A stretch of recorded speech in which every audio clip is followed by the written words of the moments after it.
I remembered the ICU lights first. Cold, too bright. The kind of sterile brightness that made every second feel sharp and unreal. Machines beeped. Nurses spoke fast. I could barely breathe without it feeling like someone was squeezing inside my ribs. They said I needed observation. They said I needed monitoring. They said insurance coverage was already authorizing additional nights. My parents walked in dressed like they came from a boutique showroom. Sunglasses on their heads, my sister behind them glowing like she was about to step onto a billboard. She had a new modeling test shoot the next morning, and everyone treated that like a national emergency, not the chest pain I had been rushed in for. Dad didn't ask how I felt. Mom didn't even step toward my bed.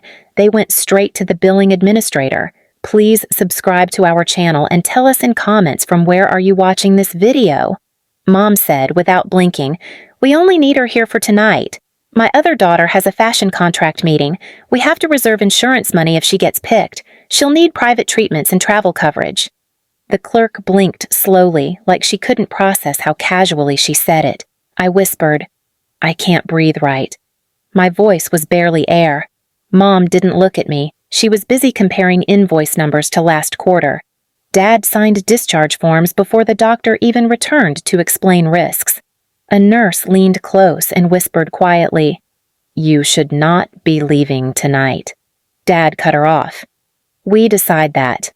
My sister looked at me like I was an inconvenience she couldn't wait to remove. "You'll manage. You always exaggerate. I need tomorrow." They rolled my wheelchair out like I was being relocated, not like I was struggling to inhale. At home, I lay on the couch while they argued about fabric color palettes in the kitchen, rose gold versus champagne gold, like my lungs weren't tightening by the minute.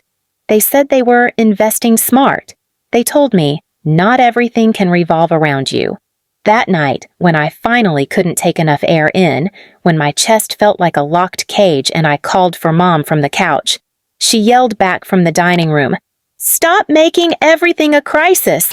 We can't burn insurance money twice in one day." That was the exact sentence that made me realize I could die in this room and they would still choose her. I grabbed Mason, wrapped him in a blanket, and called an ambulance myself, forcing air through my throat while I pressed the phone to my cheek. As the sirens approached, I stared at all three of them sitting there with wine glasses, annoyed at the interruption. That was the night I stopped being their daughter. The second hospital admitted me without the arguments, without questions about fashion contracts, without the performance my family used as their personality. They treated me like a person instead of a financial variable. They kept Mason with me in a chair next to the bed, and the nurses gave him juice and a coloring sheet. He stayed quiet, like he understood this time I wasn't safe to leave alone. They stabilized me slowly, carefully. The doctor explained I was seconds away from a respiratory crash. He said, "If they took you home earlier than today, you might not have made it." I didn't scream. I didn't cry. I didn't ask why. I already knew why. It wasn't complicated. I had been taught since childhood, survival was a privilege reserved only if it didn't interrupt my sister's spotlight. They texted me once the next day, "Make sure you don't miss Dean's shoot tomorrow. We need family support pics." Not, "Are you alive?" Not, "How are you breathing?" Not, "Are you stable?" They wanted camera background bodies. Something inside me shut off with that text. Not broke, not shattered. Just shut off, like a switch no longer powered those wires anymore. I turned my phone face down and stared at the IV drip next to me, and I realized I looked more alive in this hospital bed than I ever looked sitting with them healthy. I spent that week replaying my entire childhood not as memories, but as evidence. When I was 12 and wanted braces, they said it would ruin my sister's aesthetic if pictures weren't pretty enough for her portfolio. When I was 16 and needed inhalers, they rationed mine so insurance money wouldn't be wasted on chronic useless conditions because they needed whitening strips and tanning passes for her auditions. When I got pregnant with Mason, Mom said, "Don't expect us to support that mistake." When my sister got a brand deal for sticky lip gloss, they told everyone their second retirement plan just unlocked. They didn't change. I just finally saw the mechanism clearly. By day 4 in the hospital, I wasn't angry anymore. Rage wasn't the primary emotion. It was clarity, pure clarity, a clean realization. They never saw me as a daughter. They saw me as overhead cost. And overhead is the first thing business-minded narcissists cut when they need to invest elsewhere. When I was discharged again, this time properly, I didn't go home to them. I went home to build a future where they would never hold a pen over my life again. For the first time in years, I started thinking in forward motion, not survival mode. I enrolled myself in online certifications. Mason sat at the table coloring while I studied insurance compliance, health claims entry, and medical authorization coding. I learned how policies actually worked. I learned the abuse loopholes families used. I learned exactly what they did that night and how common it was. Parents rejecting medically necessary treatment because they viewed dependents as financial liabilities. I saved money slowly, tip by tip, night shift by night shift. I worked at a clinic doing intake paperwork, and I watched administrative staff break down claims from people just like me and from people like my family, people who thought rules didn't apply to them, people who believed policy existed to reward charm and punish inconvenience. People who always demanded exceptions because we have connections or we don't do wait lists. I gained experience. I gained credibility. I gained stability. Every paycheck was a brick wall between me and them. They texted occasionally, always for something that served them, always about my sister, always transactional, never a call asking if I needed anything. Their only check-in, Dean signing with a major agency. Please show up Sunday for family photo PR, I replied once. I was in ICU. You signed me out. They didn't respond. They had already processed that moment as logical. In their minds, I wasn't a person who almost died. I was an asset that didn't produce enough returns. I blocked them one by one, but not fully permanently. Not yet. Because cutting someone off without knowing the exact moment they finally need you isn't justice. It's release. And release wasn't the revenge this story demanded. Revenge had to land in a place where they finally understood they never had ownership over my life at all. And slowly, piece by piece, without rage, without theatrics, I positioned myself into a field where the most powerful leverage in their world existed. Medical authorizations, insurance approvals, coverage eligibility. The exact currency they used to decide whether I deserved to live. The breaking point wasn't the night I almost died.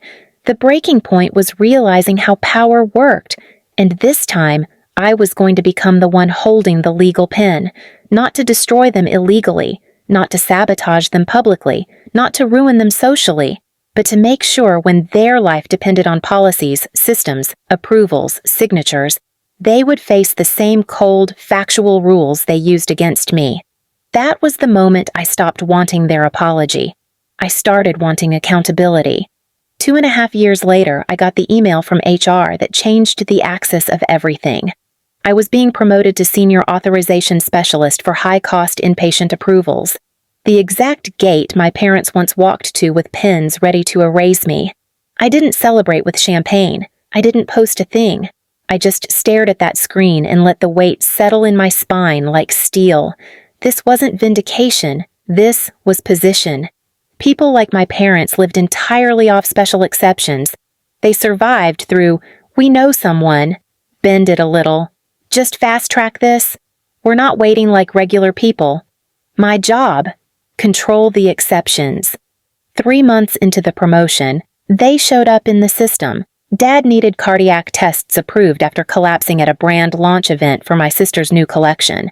I found out because his name flagged in the high-cost authorization queue. His chart pulled up automatically regardless of the fact I never gave them my new number. It was him, his birth date, his ID. Mom submitted the request through the hospital portal. Her comment line read, "Urgent, priority, we cannot delay." I stared at that sentence for a full minute. Urgent, priority. Those were the 2 words that never existed for me. They asked to bypass standard review. They wanted a direct fast-track override because family tradition needed him stable for media appearances for my sister.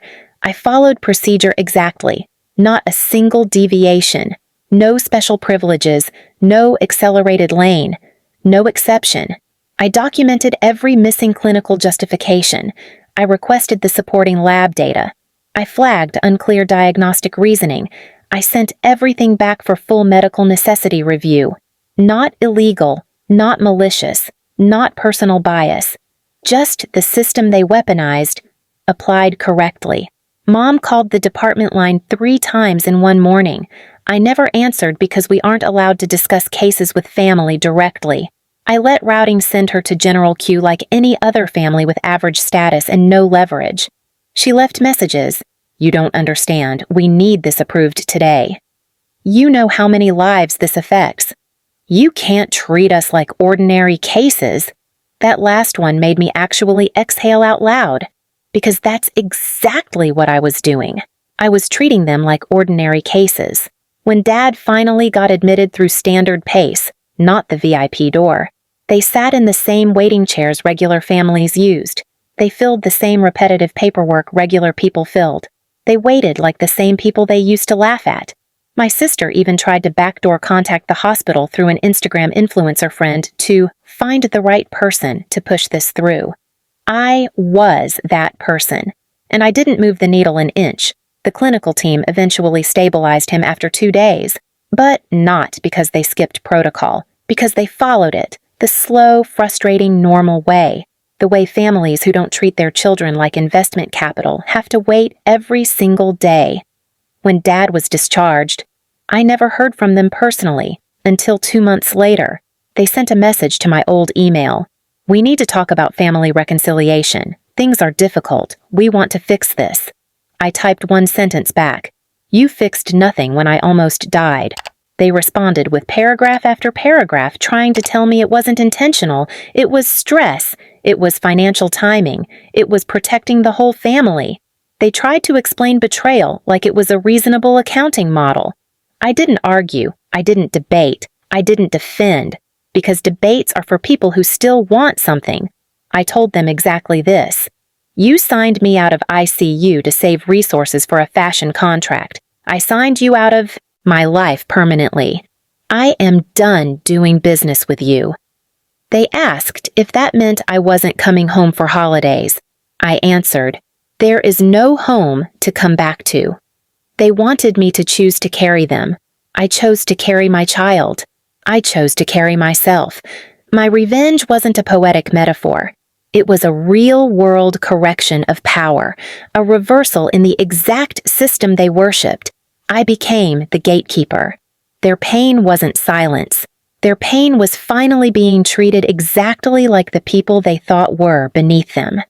I walked Mason to school the next morning feeling finished, clean, grounded.